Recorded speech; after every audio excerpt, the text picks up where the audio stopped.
Cari telespettatori, rieccoci insieme, ben ritornati con noi, con i nostri ospiti. Parliamo di volontariato, ma in modo particolare parliamo di Anteas. Ricordatevi bene questo nome, un'associazione, fa parte, è autonoma, diciamo che è staccata dal resto, ma rientra nel grande mondo dell'FNP-CIS, non per niente abbiamo qui i nostri ospiti, e ha un ruolo importantissimo per tutto quello che riguarda le tante attività che si possono svolgere per aiutare gli altri, per dare un aiuto anche a se stessi, per una qualità di vita migliore, perché insomma offre veramente tantissime opportunità, fa tanto, ha bisogno naturalmente di supporti, questa è la premessa fondamentale, perché come tutte le associazioni del terzo settore lavorano, sono fondamentali, sono la base della nostra società, senza le quali non potremo veramente vivere, ma hanno bisogno del contributo degli iscritti, che naturalmente fanno la differenza, oppure dei volontari, perché no? Perché ci sono tante iniziative che richiedono anche il contributo fisico di persone, e questo fa bene alla salute. Ma per raccontarvi tutto nel dettaglio, io sono stata estremamente sintetica, abbiamo qui con noi in studio Ivano Cavallin, segretario regionale dell'FNP del Veneto. Ben arrivato qui con noi. Il suo esordio è la prima volta qui con noi, quindi certo, è entrato da poco nella segreteria regionale. Sì, sì, certo. Ben arrivato. Vivendo questa esperienza. Adesso infatti la faremo cimentare anche l'esperienza televisiva. Paolo Alfier, vicepresidente dell'Anteas nazionale, grazie anche a lei. Buon pomeriggio a tutti. Ben arrivato. Allora, io comincio con Ivano Cavallin. Volontariato è sempre fondamentale in momenti di difficoltà, lo è stato durante la pandemia, adesso poi col discorso dell'aiuto ai profughi, e in qualsiasi momento è determinante. Ci racconti un po', ed entriamo nel merito anche di come nasce Anteas, qualche annetto fa.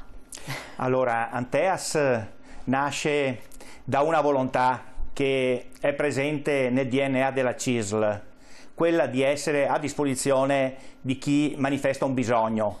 La CISL si caratterizza per un sindacato che ha sempre dato il suo massimo, diciamo, sforzo perché ci sia la possibilità di crescita delle persone, sia sul piano strettamente del bisogno fisico, ma anche quello culturale, sociale. E credo che la nostra storia come CISL e come FNP sia quella proprio di caratterizzarsi come sindacato che ha come punto di riferimento principale il volontariato, mettersi a disposizione dei bisogni degli altri. Sappiamo che negli anziani c'è un bisogno incredibile diciamo, legato al loro stato di fragilità, e noi attraverso l'Anteas cerchiamo appunto di dare una risposta. È difficile quantificare quanto si faccia, sono certo che è facile invece quantificare quante sono le persone, perché a livello veneto e a livello italiano, ma è presente con noi Paolo Alfier, che sarà sicuramente più preciso, sono centinaia le persone che mettono a disposizione il loro tempo, le loro energie mentali, e sono anche un'occasione, perché io dico venite nel sindacato, venite nell'Anteas, perché aiuterete voi stessi a stare meglio, perché il dono non aiuta solo a chi riceve il suo, cioè il beneficio, ma aiuta anche a chi lo fa il dono, e questo è sostanzialmente il messaggio che noi vorremmo lanciare in maniera forte, in maniera, diciamo, che non sia dove non ci siano dubbi, ecco, sulla volontà del nostro sindacato. È nata nel 1996, quindi un po' di tempo fa. Sono cambiate le cose da allora ad adesso in modo particolare? A parte il rendersi slegata da qualsiasi cosa, quindi è molto autonoma, supportata naturalmente dall'FNP CISL, quasi tutti gli iscritti FNP, diciamo, fanno anche parte del mondo Anteas, perché dà delle ottime opportunità appunto per sentirsi sempre più attivi. Ma c'è stato qualcosa in particolare che si può raccontare nel percorso di crescita dell'associazione? Ma vorrei che sull'Anteas fosse allora, più coinvolto l'amico Paolo, perché sostanzialmente ci siamo anche dati degli incarichi, perché essere Anteas significa essere specialisti di un settore che richiede grandi conoscenze sia legislative ma anche del territorio, dei bisogni, perché io dopo mi fermo e lascio la parola magari a Paolo Alfier, però non si può fare Anteas se non si conosce in maniera precisa i bisogni del territorio, i bisogni delle persone che frequentano le nostre sedi. Per questo c'è una forte comunanza tra FNP e Anteas, perché noi siamo, diciamo, i portatori, siamo quelli che hanno il contatto con il materiale umano, chiamiamo così. All'Anteas invece il braccio operativo, quello che è in grado di diciamo, recepire il bisogno e portarlo a organizzazione e portarlo a risultati concreti, a iniziative pratiche.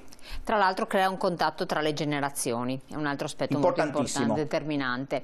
Allora, intanto, siccome appunto stiamo parlando di un ruolo all'interno di una volontà collettiva del sindacato di fare qualcosa, c'è una locandina molto interessante che chiedo appunto alla regia se possiamo metterla in onda, che così vuole commentarla lei, vicepresidente, o lei segretario? Prego, posso commentarla in quanto con la CISL, partendo dal ormai naturalmente che è a conoscenza di tutti del dramma che sta vivendo una popolazione che viene letteralmente cacciata dal suo territorio, dai paesi, dalle città, ci siamo domandati cosa si può fare come CISL. Qual è il contributo che possiamo dare come sindacato che si basa sui principi, che si basa sui valori?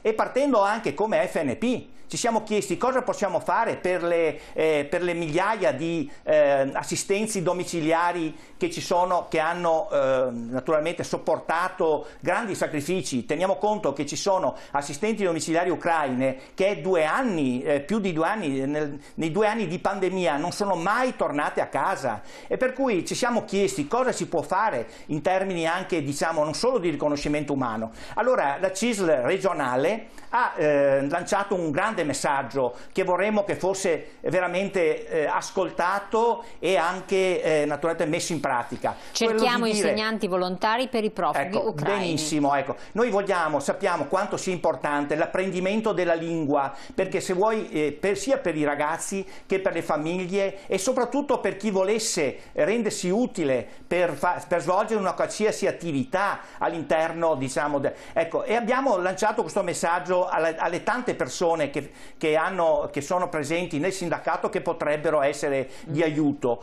Come FNP abbiamo detto: mettiamo a disposizione gli spazi, mettiamo a disposizione i volontari, in accordo con l'Anteas vediamo di creare le condizioni pratiche, ma questo messaggio deve essere ascoltato, lo diciamo veramente con il cuore, perché se dovesse rimanere inascoltato avremmo tanti bisogni a cui non sappiamo dare una risposta. E quindi si può aderire a questo chi ha voglia di cimentarsi, se è un insegnante, un formatore o un mediatore culturale, quindi voi cercate volontari, quindi questa può essere un'ottima opportunità, basta insomma scannerizzare il QR code e ci sono tutte le istruzioni, poi si vede nel vostro sito, insomma, sostanzialmente, giusto? Certo, sì. Quindi questo è importante. Dopo torniamo su questo tema, naturalmente lo riprendiamo magari alla fine, voglio andare un po' entrare nello specifico dell'Anteas, vicepresidente. Certo.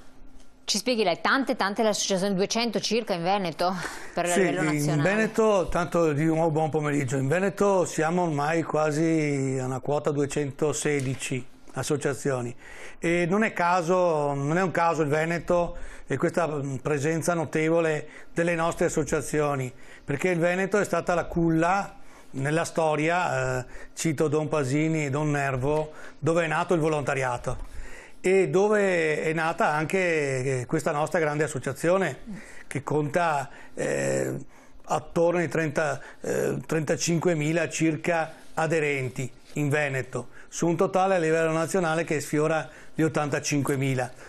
Per quello che contano i numeri hanno sempre un loro valore importante come riferimento, e il numero di persone che fanno attività in un'associazione. Perché dico il Veneto e ho citato questi due nomi? Perché oltre 25 anni fa circa nasceva sull'onda anche delle varie disgrazie che c'erano state, il terremoto e altre, un'organizzazione di volontariato. Nasceva dal Veneto la montagna di solidarietà per i paesi del meridione che avevano avuto l'esperienza del terremoto e altre, e su quest'onda crescevano anche le iniziative e le associazioni. Dico questo perché devo ricordare giustamente la memoria di un nostro concittadino, di un nostro amico di Treviso, Giovanni Busnello, che è mancato qualche settimana fa.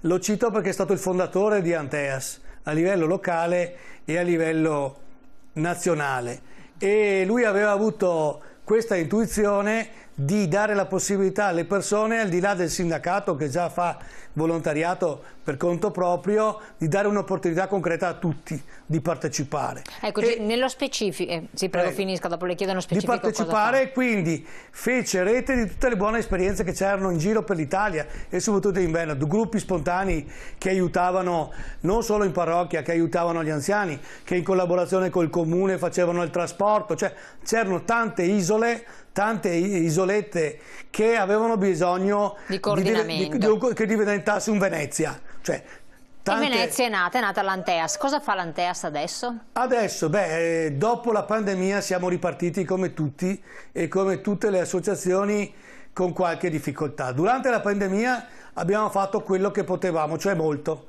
No, ma siccome, guardi, le fermo un attimo, perché chi ci ascolta dice ma ancora non ho capito che cosa, tutte le attività che fa Anteas. Noi facciamo voi attività sociali in collegamento con i comuni, ma anche con i privati, raccogliamo le persone e all'interno di luoghi di aggregazione, non so, il bar, il centro sociale, e ritroviamo le persone anziane, ma non solo, si ritrovano per stare insieme intanto, per stare bene insieme, per fare una festa, per fare una gita, per scoprire un luogo, architettonico, una bellezza, una cosa bella. Quindi tempo libero, ma anche sociale, cultura trasporto. sociale, e poi servizio alle persone. Noi siamo nati soprattutto per un servizio alle persone, le persone che hanno meno, che hanno bisogno di un trasporto, di essere portate all'ospedale, di essere accompagnate a scuola, quei servizi che i comuni spesso non possono fare in maniera autonoma, ma chiedono al volontariato di utilizzare. Facciamo guardiania davanti alle scuole, animiamo i gruppi sociali che ci sono nelle varie realtà, e questa è una logica non solo come anziani, ma anche in collaborazione con i più giovani. Infatti dicevo, c'è un passaggio che è stato di collegamento generazionale, che è vissuto soprattutto, che ha avuto la sua esperienza soprattutto nel periodo pandemico, perché nel periodo pandemico è successo un fenomeno anche a Padova, soprattutto a Padova, dove sono sorti volontari spontanei, non organizzati in associazioni, e giovani che poi si sono anche avvicinati con tempi e modalità opportune anche alle associazioni storiche, a quelle che come noi sono le associazioni storiche. Vedi il caso, anche grazie all'esperienza che abbiamo fatto l'anno scorso di Padova, l'altro anno di Padova Capitale, dove abbiamo sperimentato dal vivo cosa vuol dire la solidarietà. Oggi stiamo ripartendo con le nostre iniziative classiche. Che sono richiestissime. Che sono ancora richieste, però qualcosa sta cambiando, perché diciamo che c'è bisogno di un ricambio generazionale, da una parte, soggetti nuovi che intervengano, persone, avere anche fantasia nel proporre cose nuove, e poi un problema di fondo, secondo me, che è il problema che tutte le associazioni hanno ai vari livelli.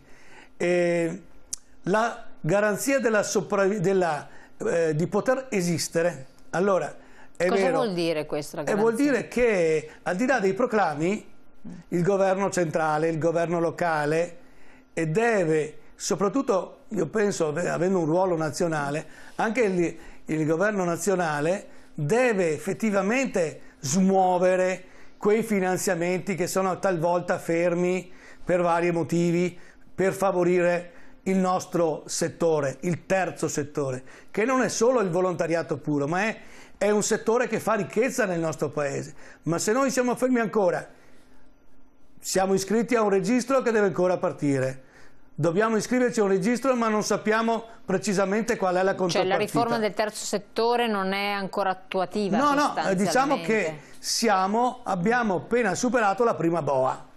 Quindi sono ancora molti. La legge del terzo settore è una legge molto corposa, ha cambiato le modalità di modo di lavorare delle associazioni, le ha sconvolte, diremo, da un certo punto di vista. Le ha rese più imprenditoriali. Sì, però anche più responsabili su questo punto. Però diciamo più responsabili, però io faccio un esempio per capirci. Io posso, se faccio del bene agli altri, posso farlo a titolo personale, posso farlo in un'associazione. Questa associazione è libera di aderire, di iscriversi a un registro pubblico, al RUNTS, come di non iscriversi, di essere autonoma, di non avere bisogno di finanziamenti, di interventi pubblici o privati, per cui non si iscrive. Però nel momento in cui l'associazione vuole diventare un'associazione riconosciuta, deve avere due caratteristiche: iscriversi all'albo nazionale, al registro nazionale, avere una gestione democratica al proprio interno. Cioè non che sia uno che comanda e gli altri che obbedisce, ma una gestione partecipata e democratica. Però Anteas è già avanti da questo punto di vista. Anzi, 3, deve avere un finanziamento certo e pubblico. Qual è il problema? E quindi in contropartita ha delle agevolazioni fiscali. L'aspetto che oggi manca nella trattativa, uso questo termine, con il governo, è che l'aspetto fiscale non è chiaro. Abbiamo fatto l'iscrizione al registro nazionale delle associazioni di promozione sociale, del volontariato e adesso delle fondazioni, ma non sappiamo ancora qual è il regime fiscale preciso. È come dire, io apro una società e non so a fine anno che se dovrò fare il 7,70, se dovrò fare la denuncia ai redditi, non dovrò fare. Però per tranquillizzare chi ci ascolta, non è che chi entra a far parte dell'Anteas, se lo desidera fare, visto che, perché con tutte le opportunità che offre, si trova in questa situazione. No, è solo l'associazione che ha un suo problema interno. Però vede, perché sennò magari ci prendono paura. Però le associazioni, che sono fatte di tante persone, devono avere anche la tranquillità per sopravvivere. Se tu non dai la sopravvivenza sia politica, l'agibilità, quindi il riconoscimento attraverso il registro, e non dai fonti di finanziamento interne ed esterne, e se io per esempio ricevo un bene, un dono da una società, e questa società vuole scaricare questa spesa sulla sua denuncia dei redditi, io oggi non ho certezza di quale sia il regime fiscale. Perché questo va chiarito. Perché non è chiaro, e questo è un problema che molto grosso. La portavoce del forum, la Vannucchi, l'altro giorno ha fatto una conferenza stampa con molti parlamentari, un incontro. Questo è un problema importante da risolvere, perché non basta solo la dichiarazione di principio, anche del nostro primo ministro bisogna essere conseguenziali. Anche perché poi magari ci sono delle sanzioni. Lo dico perché poi a riverbero anche nelle attività di tutti i giorni. Un'associazione per vivere deve essere libera. Se non è libera, autonoma anche dal punto di vista economico e fiscale, risponde a qualcun altro. Allora noi non possiamo tornare agli anni 50. Però per fortuna Anteas è libera allo stato attuale. Sì, è libera, però abbiamo anche noi insieme due cose: di questa sicurezza, come tutte le altre associazioni. Siccome è democratica, nessuno ci comanda se non i nostri organismi e se non le persone che si iscrivono volontariamente, pagando una piccola quota, che è una piccolissima quota. Quindi c'è la tessera di iscrizione. La tessera di iscrizione che varia dai 13 ai 15 euro, per cui proprio diremo è come un qualsiasi circolo. Queste sono le cifre che tutti i circoli in Italia grosso modo si paga per partecipare. Oppure ci sono i finanziamenti. Io chiedo alla regia se mettono intanto in onda le altre slide, perché mostrano non solo le sedi provinciali ma anche le modalità per i contributi. Sono poi i rapporti che noi abbiamo con gli enti locali, con le regioni. Tu fai un lavoro per loro ti danno un riconoscimento, il rimborso delle spese che tu hai come associazione. Chiaro. Quindi, oppure c'è questa cosa che è stata istituita ormai un decennio fa, del 5 per 1000, cioè ogni cittadino che fa la denuncia dei redditi, oppure se non fa la denuncia dei redditi ha la pensione, però la pensione è pagata dall'INPS, per cui l'INPS può fare un prelievo. Eccola qua, vediamo sostenere la 5 per 1000. Perfetto, il 5 per 1000 è un'iniziativa che fece l'allora ministro per finanziare, per dare respiro, un po' di aria alle associazioni che fanno del bene. Qual è il tema oggi? Che fino ad oggi talvolta arrivavano col contagocce, poi hanno cominciato ad arrivare, sono stati molto importanti questi, anche se sono arrivati in ritardo, questi fondi durante il periodo della pandemia. In questi giorni si sta anche discutendo se allargare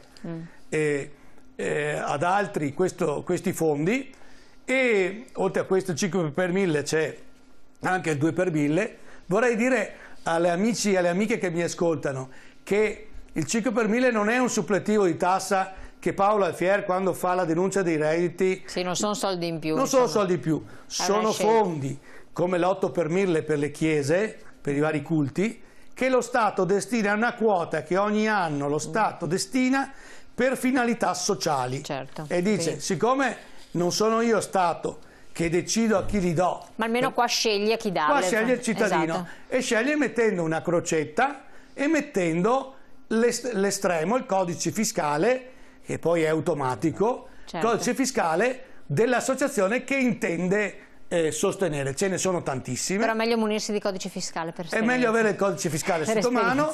Quando andate al CAF, al centro dove fate la denuncia dei redditi, chiedete di dare la possibilità di dare, non chiedete, di dare il 5 date il codice per fiscale 1000 di questa nostra associazione. Serve per attivare e sostenere le iniziative di tutti i giorni. Torniamo, esatto, siccome stiamo, il tempo anche vola. No, ma è stato giusto, così le persone possono capire. Allora, quindi diceva, dare un contributo, poi essere volontari, che vuol dire essere anche attivi, classico invecchiamento attivo, vuol dire che facciamo qualcosa, facciamo parte di questa associazione che ti dà anche il tempo libero, come impiegarlo. Che non ha prezzo. E non ha prezzo questa cosa, assolutamente. E poi la collaborazione con il sindacato, ripasso la parola a lei segretario, Work for Freedom. Questa iniziativa, riprendiamo il punto così lo ricordiamo anche ai nostri telespettatori. Lavorare per aiutare un popolo a raggiungere la libertà.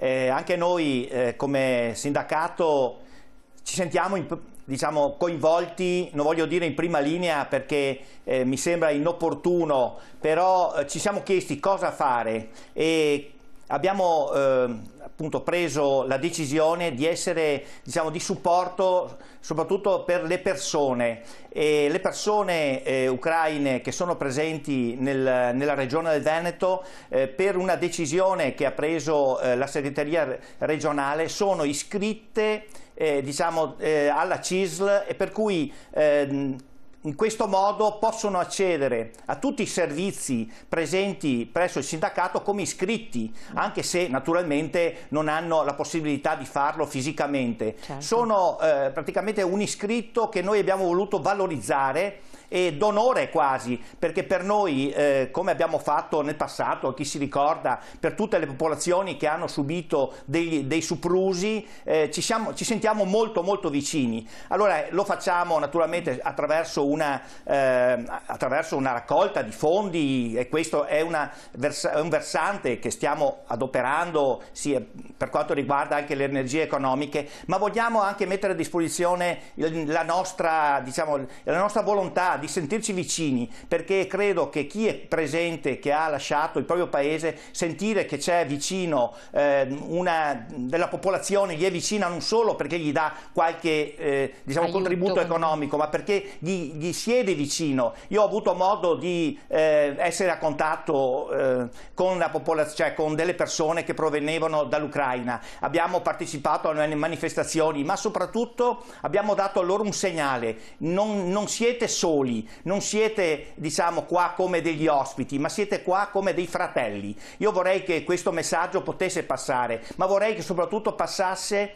attraverso l'impegno di chi ha delle conoscenze, chi ha un'ora alla settimana della possibilità di mettersi a disposizione. Cliccate, andate sul nostro sito, dite sono a disposizione per un'ora, ecco, credo che questo sia perché sei un insegnante in questo caso, una maniera per essere vicini e per sentirsi soprattutto valorizzati, perché chi intraprende questo percorso sicuramente, io posso assicurare, più che dare riceve, perché è una popolazione fantastica. Basta vedere come ha aiutato, come aiuta tuttora, come è di supporto al mondo, diciamo, del bisogno dei nostri anziani, e questo è sicuramente il messaggio che noi vorremmo che passasse. Fatelo, perché riceverete più di quello che che date? Assolutamente, in termini anche di soddisfazione. Ecco, volevo ricordare, in chiusura, come rivolgo invece al Vicepresidente, che durante anche la pandemia voi avete organizzato il banco alimentare, la consegna dei pasti,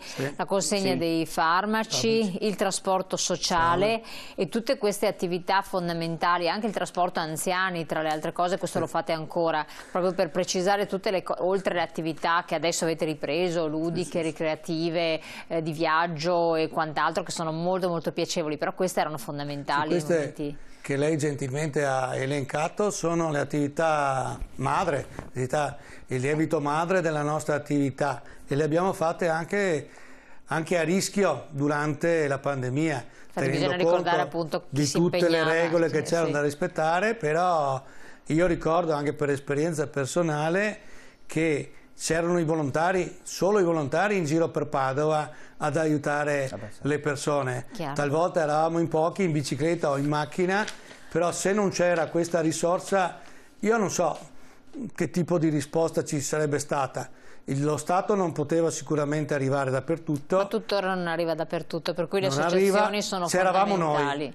Io ho sempre in memoria le parole del nostro primo ministro che ci ha elogiato ultimamente, però mi ricordo anche l'ultima frase che ha detto in un intervento pubblico al Parlamento: adesso è ora che noi, intende Stato, intende Parlamento, ci ricordiamo di voi. E quindi risolvendo anche questi problemi. È un auspicio che mi faccio: ricordatevi di noi, perché non potete ricordarvi di noi solo quando ci sono le disgrazie. Ricordatevi che anche noi siamo parte del PIL, e siamo quel PIL che non dà solo soldi, ma dà contribuisce. Il benessere, lo stare bene e la bellezza della vita. Grazie Vicepresidente, mettiamo in onda le sedi provinciali, così a colpo d'occhio possono anche rendersi conto i nostri telespettatori. Siamo giunti al termine, grazie anche a lei segretario Ivano Cavallin per quanto riguarda il suo contributo a spiegare anche il trade union con le attività che vengono svolte dalla CISE e poi naturalmente dal Sindacato dei Pensionati, e con le quali sedi provinciali, chiamatele, ma guardate nel sito,